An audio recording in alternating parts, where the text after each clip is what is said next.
dari sebuah film yang menceritakan tentang munculnya suatu jamur parasit misterius yang bisa menginfeksi manusia hingga membuat mereka berubah menjadi zombie mengerikan. Tak hanya itu, wabah jamur zombie ini juga memiliki cara penyebaran yang sangat cepat, sehingga jika tidak segera ditangani, maka wabah ini bisa menyebabkan kepunahan umat manusia. Lalu, apakah orang-orang yang ada di film ini bisa menangani wabah jamur zombie tersebut? Wis rasa kesuwen, langsung saja kita masuk ke alur ceritanya.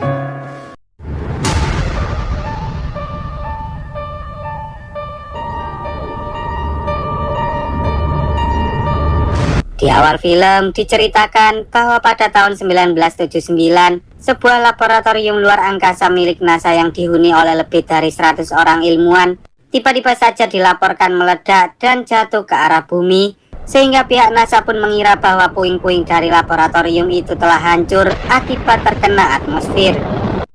Namun pada tahun 2009, tepatnya di salah satu desa terpencil di wilayah Australia, tiba-tiba salah satu warga yang panik mencoba melaporkan bahwa ada sesuatu yang muncul dari dalam tangki bertuliskan NASA yang tak sengaja ditemukan oleh pamannya pada tahun 1980-an, tepat setelah laboratorium luar angkasa meledak. Dr. Martins yang menerima panggilan itu pun segera menghubungi rekan-rekannya untuk segera mengatasi hal ini, karena sebagai salah satu ilmuwan yang pernah meneliti di laboratorium luar angkasa, ia mengetahui bahwa isi dari tangki itu sangatlah berbahaya. Hanya dalam waktu 27 jam, Dr. Martins akhirnya tiba di lokasi TKP bersama dengan 2 orang tentara khusus yang ahli dalam senjata biologis bernama Mayor Robert Quinn serta Letkol Trini Romano. Namun mereka tak membawa para pasukan yang lain karena mereka mengira bahwa misi ini hanya untuk mengangkut sebuah tangki kosong. Dr. Martins pun menjelaskan bahwa tangki itu sebenarnya tidaklah kosong, melainkan berisi organisme mikroba alias jamur parasit sejenis jamur cordyceps yang bisa menginfeksi hewan-hewan kecil seperti serangga dan mengubahnya menjadi zombie. Tetapi sepertinya jamur itu mengalami mutasi hingga menyebabkan seluruh orang di desa meninggal dunia. Menyadari hal itu, mereka bertiga pun langsung memakai pakaian hazmat yang mampu melindungi mereka dari berbagai macam zat berbahaya, bahkan radiasi nuklir sekalipun. Lalu mereka mulai memasuki wilayah desa untuk mencari keberadaan tangki milik NASA tersebut. Setelah mereka memasuki wilayah desa, entah mengapa mereka tak bisa menemukan tubuh para warga sama sekali. Padahal berdasarkan laporan dari keamanan setempat, tak ada seorang pun yang keluar atau masuk ke dalam desa, yang mana hal itu membuat mereka bertanya-tanya tentang apa yang sebenarnya terjadi di sana. Tak lama kemudian, mereka akhirnya berhasil menemukan tangki milik NASA di salah satu halaman rumah warga, dan saat Dr. Martins mengeceknya, ternyata benar ada sebuah kebocoran yang sangat kecil, namun cukup untuk mikroorganisme bisa keluar dari tangki tersebut. Dr. Martins pun mencoba melihatnya lebih dekat lagi, tetapi tiba-tiba jamur berwarna hijau itu meletus dan mengenai sepatu Dr. Martins. Bahkan hanya dalam hitungan detik saja, jamur parasit itu telah berhasil melubangi sepatu dan masuk ke dalamnya. Singkat cerita, Trini menemukan ada tubuh salah satu warga yang nyangkut di atas genteng. Lalu saat mereka mencoba mengeceknya, betapa terkejutnya mereka, karena ternyata para warga tidaklah menghilang, melainkan mereka semua berada di atas genteng dengan kondisi yang sama, yaitu perut terbuka lebar seperti meledak dengan sendirinya. Dr. Martins mengatakan bahwa hal ini bisa terjadi karena jamur itu memberikan dorongan pada korbannya untuk mencari tempat yang tinggi, supaya jamur parasit itu bisa kembali menyebarkan sporanya ke orang-orang yang lain, yang mana hal itu menjelaskan mengapa tubuh para warga bisa berada di atas genteng. Tampaknya jamur parasit itu masih ada di sebagian tubuh warga, sehingga Robert menyuruh Martins untuk segera mengambil sampel dan menelitinya di laboratorium. Tetapi sepertinya Dr. Martins masih belum sadar bahwa jamur parasit yang ada di sepatunya kini telah berhasil masuk ke dalam tubuh dan pembuluh darah. Hanya dalam hitungan detik, Dr. Martins mulai merasakan perubahan yang sangat aneh pada tubuhnya. Dan ketika ia sudah benar-benar terinfeksi, Dr. Martins malah bersikap agresif hingga ia tak sengaja menabrak Robert yang mencoba menyelamatkan Trini. Di tengah keputusasaan tersebut, Dr. Martins menyadari bahwa ia tak punya pilihan lain selain harus mengakhiri dirinya sendiri. Sehingga akhirnya Dr. Martins terpaksa menembak jantungnya supaya wabah parasit mengerikan itu tak menginfeksi orang-orang lain, termasuk Robert dan juga Trini. Setelah kejadian itu, para tentara pun mengambil alih proses ekstraksi, lalu mereka membawa sampel jamur parasit itu ke sebuah pangkalan militer, di mana di sana para ilmuwan menaruh sampel jamur parasit di dalam tanah dengan kedalaman ratusan meter, serta mengunci ruangan itu rapat-rapat. Bertahun-tahun kemudian, pangkalan militer yang sudah tidak beroperasi lagi itu pun akhirnya dijual oleh pemerintah. Hingga di tahun 2026 ada seseorang yang membeli tempat tersebut dan menjadikannya sebagai gudang penyimpanan pribadi yang biasa disebut sebagai cold storage. Seperti biasa, saat seorang remaja bernama Joe Carey yang bekerja shift malam di gudang itu baru saja tiba, ia langsung dihadang oleh seorang pria bernama Griffin yang tak lain adalah bosnya sendiri, di mana di sana Griffin meminta Joe untuk melakukan sesuatu untuknya. Namun Joe dengan tegas menolak karena ia masih memiliki pekerjaan yang harus diselesaikan. Sebelum pergi, Griffin sempat mengatakan bahwa nanti malam akan ada seseorang karyawan baru yang bekerja bersama Joe, tetapi sepertinya Joe tak terlalu peduli dengan hal itu dan melanjutkan pekerjaan miliknya. Ketika malam tiba, karyawan baru yang dikatakan oleh Griffin pun akhirnya tiba dan mulai mengunci gudang satu persatu karena itu adalah tugas miliknya.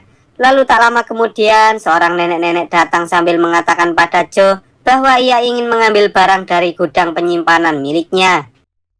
Setelah sang nenek tiba di gudang, sang nenek langsung mengeluarkan pistol dari dalam sepatu boots tua yang ada di sana. Lalu ia menutup pintu gudang sambil menciumi foto suaminya, karena ternyata hari itu merupakan hari ulang tahun pernikahan mereka. Awalnya sang nenek berencana menyusul sang suami yang sudah meninggal dunia, tetapi karena si nenek sudah terlalu tua dan merasa capek, ia memutuskan untuk berbaring di atas tumpukan barang-barang bekas terlebih dahulu sambil memejamkan matanya hingga ia ketiduran. Di sisi lain, saat Joe sedang asik mendengarkan podcast, tiba-tiba ia mendengar ada suara aneh, yang mana hal itu membuat Joe terpaksa harus memanggil si karyawan baru bernama Naomi untuk membantunya menemukan asal dari suara tersebut. Namun Naomi tak mendengar apapun selain Joe yang sangat berisik dengan ocehannya yang tak penting. Meski begitu, Naomi harus bersikap baik pada Joe karena mereka berdua sekarang merupakan rekan kerja. Dan ketika mereka berdua sedang asik membahas tentang Griffin yang hendak menjual barang curian, tiba-tiba mereka kembali mendengar suara aneh yang ternyata berasal dari balik salah satu dinding. Suara bip kecil itu membuat mereka berdua sangat penasaran dengan apa yang sebenarnya ada di balik tembok. Bahkan Naomi berencana melubangi tembok untuk mencari tahu asal suara itu. Dan untuk mencegah masalah, mereka bisa menutupi lubang menggunakan sebuah lukisan besar. Sayangnya, Joe tak terlalu suka dengan rencana Naomi karena ia tak ingin dipecat dari pekerjaan miliknya. Namun dengan sedikit rayuan dari Naomi, Joe akhirnya terpaksa mengikuti keinginan Naomi, asalkan Naomi mau bertanggung jawab jika nanti mereka berdua terkena masalah gara-gara hal ini. Setelah menjebol tembok, mereka pun menemukan sebuah alat aneh di mana di sana terdapat sebuah alarm yang menunjukkan adanya kebocoran termistor, yaitu kebocoran akibat perubahan suhu. Namun mereka tak tahu apa maksud dari alarm tersebut. Mereka pun mengecek alat itu satu persatu hingga mereka menemukan adanya sebuah denah ruangan. Dan pada akhirnya mereka berdua sadar bahwa jauh di bawah tanah tempat mereka berdiri ada sebuah laboratorium misterius yang sudah disegel sejak lama. Meski begitu, ternyata masih ada satu jalur lagi yang bisa digunakan untuk menuju ke laboratorium, yaitu dengan menggunakan tangga sedalam 150 meter. Yang mana hal itu membuat Naomi semakin penasaran dan mulai mengajak Joe untuk mengecek apa yang ada di dalam laboratorium tersebut. Awalnya Joe berusaha menolak ajakan Naomi karena perbuatan mereka kali ini sudah terlalu jauh. Tetapi sepertinya Joe sudah terlanjur tertarik pada Naomi, sehingga akhirnya Joe tak bisa menolak permintaan dari wanita yang ia sukai. Dan mereka berdua pun pergi menuju ke laboratorium bersama-sama. Dengan mengikuti denah ruangan yang mereka temukan sebelumnya, mereka berdua berhasil masuk ke dalam sebuah ruangan rahasia yang dipenuhi oleh banyak sekali peralatan jadul. Bahkan mereka juga menemukan ada beberapa pakaian hazmat yang sudah berdebu. Saat Naomi mencoba membuka pintu yang ada di lantai, mereka akhirnya menemukan lorong tangga yang sangat dalam yang sepertinya menuju ke lokasi laboratorium. Lalu mereka berdua mulai menuruni lorong itu tanpa memakai alat pengaman sama sekali. Sementara itu, ketika Robert sedang tidur, tiba-tiba ia ditelepon oleh pangkalan militer yang mengatakan bahwa ada peringatan suhu bocor di fasilitas laboratorium yang kini sudah tidak aktif lagi. Dan tampaknya Robert sudah memprediksi hal itu sejak lama. Dari tahun 2010, Robert sudah memperingatkan para petinggi militer tentang adanya resiko kebocoran di laboratorium tersebut. Bahkan ia sudah mengirimkan memo beberapa kali di tahun 2012 dan yang terbaru di tahun 2024. Tetapi sayangnya tak ada seorang pun yang menanggapi hal itu dengan serius. Ketika si petugas mengatakan bahwa alarm kebocoran itu sudah muncul sejak pukul 3 sore tadi, Robert meminta si petugas bernama Abigail itu untuk menyiapkan beberapa barang serta sebuah pesawat karena Robert berencana pergi menuju ke lokasi laboratorium sebelum semuanya terlambat. Di sisi lain, sebuah mobil berwarna merah tiba-tiba datang ke halaman gudang dan ternyata si pengemudi mobil itu merupakan mantan pacar Naomi yang bernama Mike, di mana di sana ia terlihat sangat kebingungan sambil mencoba menghubungi Naomi. Tak lama kemudian, entah mengapa tiba-tiba terdengar suara aneh dari dalam bagasi miliknya. Lalu saat Mike mencoba membuka bagasi itu, betapa terkejut dirinya karena kucing milik Naomi yang tak sengaja ia tembak ternyata masih hidup. Namun sepertinya kucing itu sudah terinfeksi oleh wabah jamur zombie. Kucing itu pun mendadak kabur dan mencari tempat yang tinggi. Lalu setelah berada di atas tiang, tubuh kucing itu tiba-tiba saja meledak. Hingga Mike dan salah seekor rusa yang ada di sekitar sana tak sengaja terkena cipratan. Yang mana hal itu membuat wabah jamur zombie mulai memasuki tubuh mereka. Sementara itu, Joe dan Naomi akhirnya berhasil sampai di ujung bawah tanah, di mana di sana mereka menemukan sebuah pintu yang sepertinya merupakan pintu menuju ke ruangan laboratorium. Lalu mereka membukanya dan mulai memeriksa ruangan tersebut. Tampaknya mereka masih belum benar-benar masuk ke dalam laboratorium karena tepat di hadapan mereka masih ada pintu lain. Namun kali ini mereka tak berani membuka pintu itu karena mereka merasakan adanya bahaya yang jauh lebih mengerikan di balik pintu itu.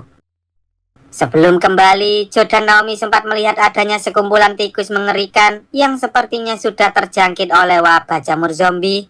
Tetapi sayangnya mereka masih belum sadar bahwa wabah itu sangatlah mematikan.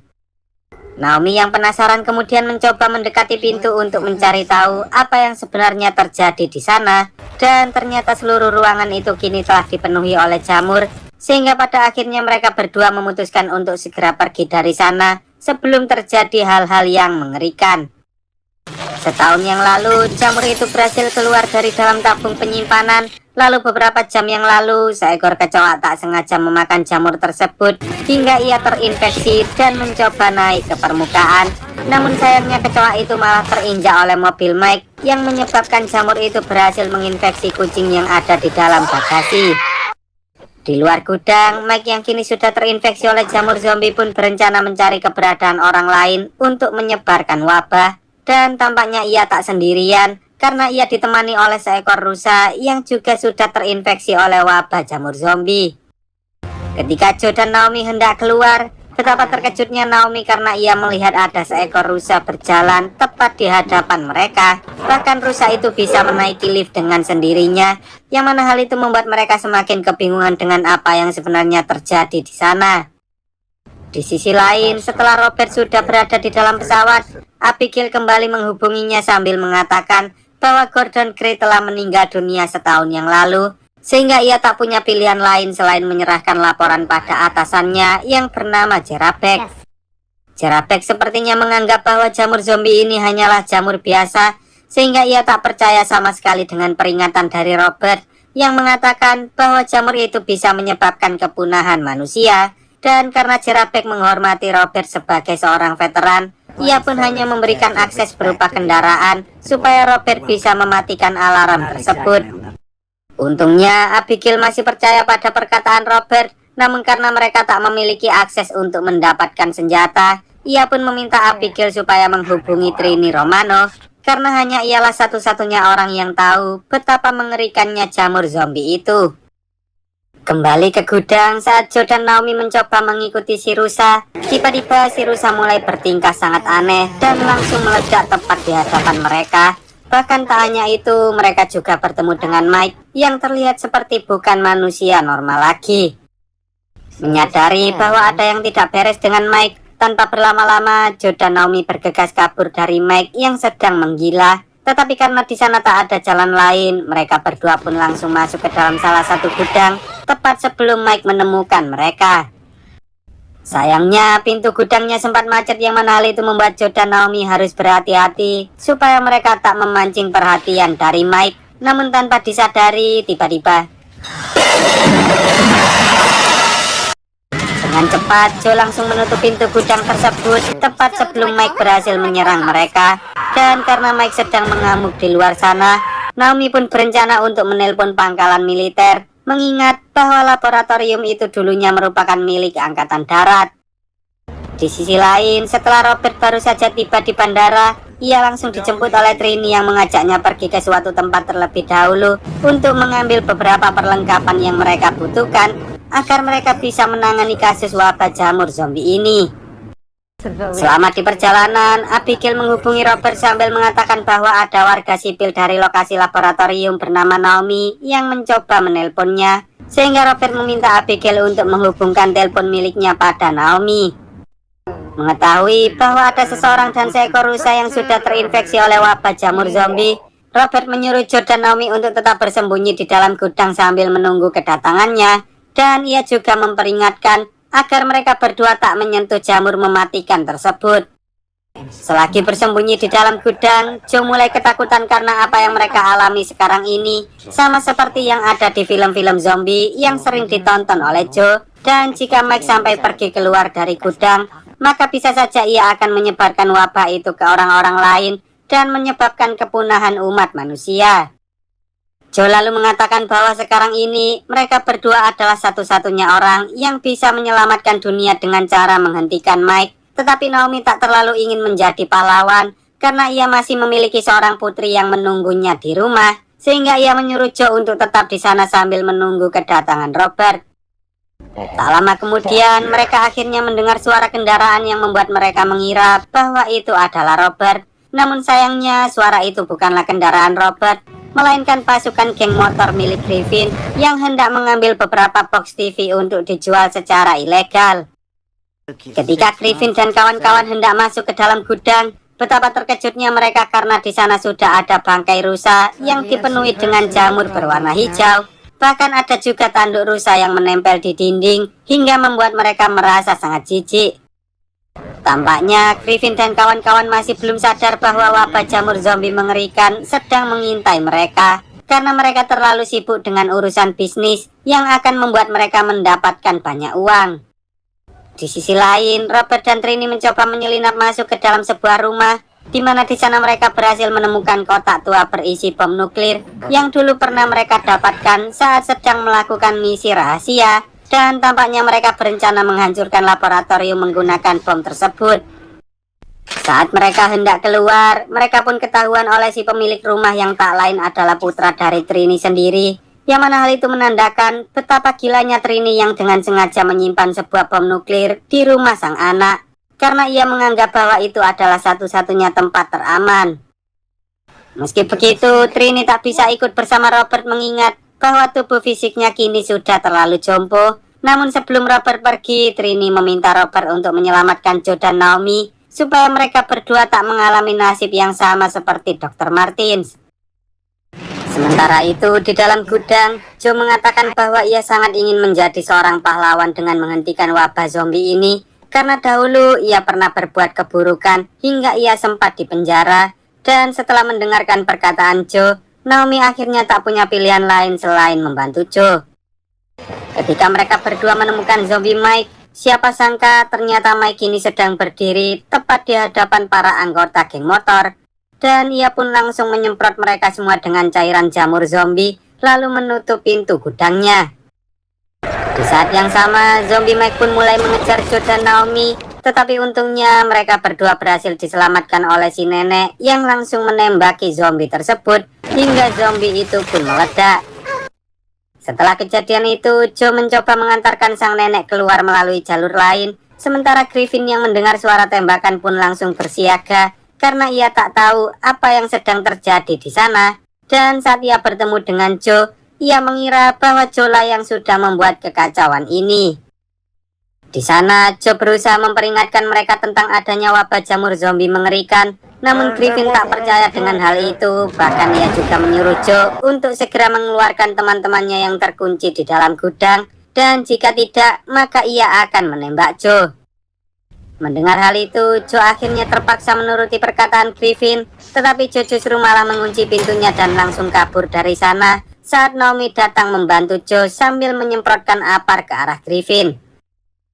Mereka berdua kemudian pergi keluar gudang melalui pintu darurat, tetapi tanpa disadari, tiba-tiba mereka dicegat oleh Robert yang baru saja datang. Lalu Robert menanyai mereka berdua tentang apa saja yang terjadi di sana. Setelah Joe dan Naomi menjelaskan semuanya pada Robert, Robert pun memberikan senjata pada mereka karena ia memiliki sebuah tugas yang hanya bisa dilakukan oleh mereka berdua saja. Ia meminta Joe dan Naomi untuk memakai pakaian hazmat level 4 yang sudah ia persiapkan, lalu membawa bom nuklir mini menuju ke laboratorium yang ada di bawah tanah. Dan ketika mereka selesai menyalakan bomnya, maka mereka berdua harus segera kabur sebelum bomnya meledak. Awalnya Joe dan Naomi sempat ragu, tetapi pada akhirnya mereka berdua tak punya pilihan lain, karena hanya ini satu-satunya cara supaya mereka bisa menghentikan wabah jamur zombie sebelum menyebar ke tempat lain. Sementara Robert akan berjaga di luar supaya ia bisa memastikan bahwa tak ada zombie yang kabur dari tempat itu. Di sisi lain, saat Griffin mencoba menyelamatkan para geng motor, ternyata mereka semua sudah berubah menjadi zombie, yang mana hal itu membuat si cupu malah terpeleset oleh jamur zombie yang ada di lantai. Sementara Griffin masih kebingungan dengan apa yang sebenarnya terjadi di sana. Sementara itu, setelah Joe dan Naomi siap, tanpa berlama-lama mereka berdua segera pergi menuju ke laboratorium yang ada di bawah tanah. Dan ketika mereka hendak menyalakan bomnya, entah mengapa ruangan itu kini sudah hampir dipenuhi oleh jamur zombie mematikan. Saat mereka mencoba menyalakan bomnya, ternyata Robert sudah menyalakan bom itu sejak awal, yang mana hal itu menandakan bahwa mereka hanya memiliki sisa waktu 6 menit saja sebelum bom itu meledak dan menghancurkan mereka semua.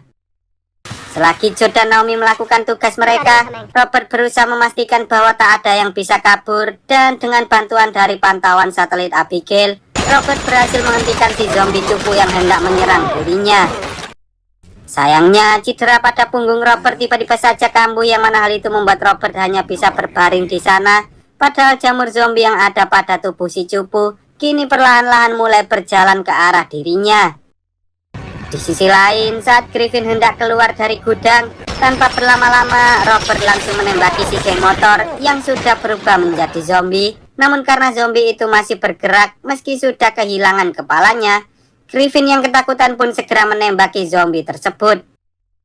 Griffin mengira bahwa Robert merupakan dalang dari kekacauan yang terjadi di sana, sehingga ia berencana untuk membereskannya. Tetapi tanpa disadari, tiba-tiba Trini datang dan langsung menghentikan Griffin. Lalu ia mencoba membantu Robert untuk pergi dari sana. Di saat yang bersamaan, Joe dan Naomi berusaha kabur dari para zombie mengerikan. Dan setelah mereka berhasil keluar dari gudang, tanpa berlama-lama mereka langsung membawa Robert masuk ke dalam mobil sebelum bom nuklirnya meledak.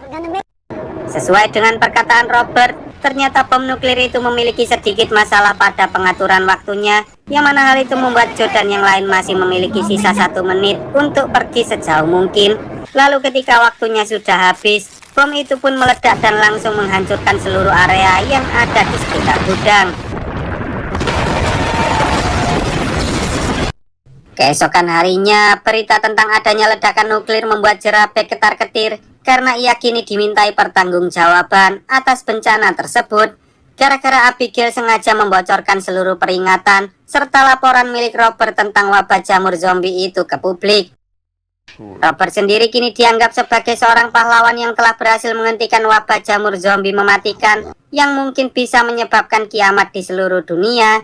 Dan tak hanya itu, Robert juga berterima kasih pada Abigail yang ternyata memiliki nama asli Isani. karena tanpa bantuan dari Isyani, maka Robert tak akan bisa menyelesaikan masalah ini. Di sisi lain, Joe dan Naomi kini tak perlu bekerja sebagai karyawan bergaji UMR lagi, karena sebagai seorang pahlawan yang telah menyelamatkan dunia, mereka berdua pun memiliki masa depan yang cukup baik. Bahkan Joe berencana menjalin hubungan dengan Naomi meski dirinya sudah memiliki seorang putri. Tetapi siapa sangka ternyata masih ada salah satu rusa yang terjangkit oleh wabah jamur zombie. Lalu film pun tamat. Oke lah, sekian dulu untuk video kali ini. Semoga kalian semua terhibur. Jangan lupa untuk support channel ini dengan cara klik tombol subscribe lalu nyalakan loncengnya agar kalian tidak ketinggalan dengan video-video terbaru dari channel ini. See you on the next video dan sampai jumpa.